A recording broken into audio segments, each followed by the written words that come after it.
তা আমি আপনাদের খেদমতে পবিত্র কোরআনুল কারীমের প্রসিদ্ধ একটি সূরা, সূরা মায়েদা, এই সূরার ৩ নম্বর আয়াতের একটু অংশ তিলাওয়াত করেছি।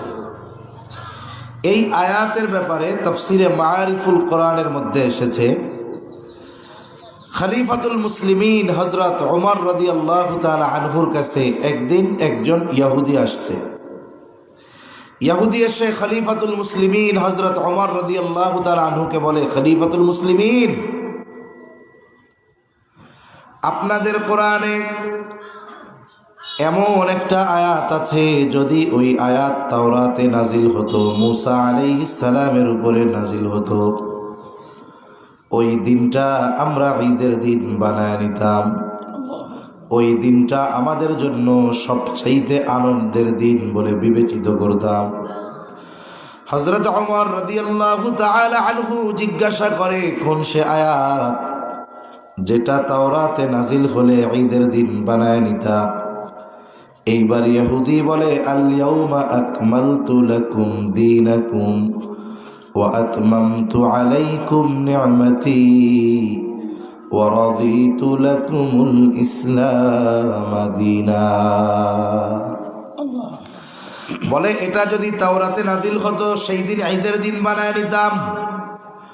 হযরত ওমর রাদিয়াল্লাহু তাআলা আনহু বলেন, আল্লাহর কসম, এই আয়াত কার উপরে, কোথায়, কোন দিন, কোন জায়গায় নাজিল হয়েছে আমি জানি। বলে, এই আয়াত হজের সময় আরাফার দিন, জাবালে রহমতে জুমার দিন, মুহাম্মাদুর রাসূলুল্লাহ সাল্লাল্লাহু আলাইহি ওয়াসাল্লামের উপরে নাজিল হয়েছে। এই আয়াতের মধ্যে আল্লাহ তাআলা কিসের সংবাদ দিয়েছেন? বলে, আল্লাহ রাব্বুল আলামিন আমার আপনার নবীজির মাধ্যমে কয়েকটা বিষয়ের পূর্ণতার খবর দিয়েছেন। তার মধ্যে সবচাইতে গুরুত্বপূর্ণ 2টি বিষয়, ওই 2টি বিষয়ের পূর্ণতার খবর আল্লাহ তাআলা দিয়েছেন।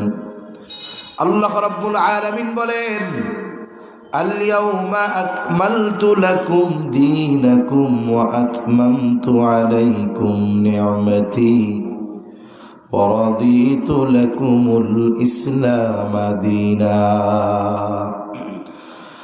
বিদায় হজে আরাফার দিন, জুমার দিন, জুমাবার, জাবালে রহমতে আল্লাহ তাআলা আয়াত নাজিল করে জানায় দেয়, আজকে আমি তোমাদের জন্য তোমাদের দ্বীনকে পরিপূর্ণ করলাম।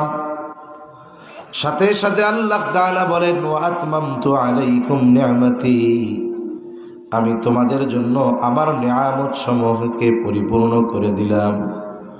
সাথে সাথে আল্লাহ তাআলা বলেন, ওয়া রাদিতু লাকুমুল ইসলাম দীনা, ইসলামকে তোমাদের জন্য দিন হিসাবে আমি আল্লাহ মনোনীত করলাম। আল্লাহ রাব্বুল আলামিন আরেক জায়গায় বলেন, ইন্নাদ দীনা ইনদাল্লাহিল ইসলাম, নিশ্চয় আল্লাহ তাআলার কাছে একমাত্র দিন, সেটার নাম হলো ইসলাম। দিন শব্দের অর্থ হলো জীবন ব্যবস্থা। তার মানে আমরা আমাদের জীবন কিভাবে পরিচালিত করব, সব কিছু পরিপূর্ণভাবে আমাদের যিনি জানায় দিয়েছেন তিনি কে? কোরআন এবং সুন্নাহ এর মাধ্যমে একটা মানুষ তার গোটা জীবনের সমাধান পেয়ে যায়। এই যে আমাদের পৃথিবীতে প্রসিদ্ধ যেই কয়েকটি মাযহাব আছে, কিছু ভাই আছে তো মাযহাব সম্পর্কে বুঝে না, না বুঝেই বিষোদগার করে, অথচ প্রত্যেকটা মাযহাবের মূল মানদণ্ড হলো কোরআন সুন্নাহ। কোন মাযহাবের কোনো মাসআলা কোরআন এবং সুন্নাহর বাইরে নাই। সেজন্য মূল হলো কোরআন আর সুন্নাহ। এজন্য নবীজিও বলেন, তারাকতু ফীকুম আমরাইন লান তাদিল্লু মা তামাসসাকতুম বিহিমা কিতাবাল্লাহি ওয়া সুন্নাতা রাসূলিহি।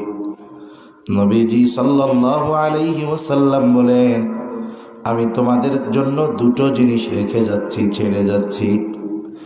লান তাদিল্লু মা তামাসসাকতুম বিহিমা, তোমরা যদি এই দুইটো জিনিসকে আঁকড়ে ধরো, লান তামাসসাকতুম বিহিমা, লান তাদিল্লু মা তামাসসাকতুম বিহিমা, তোমরা কখনোই পথভ্রষ্ট হবে না।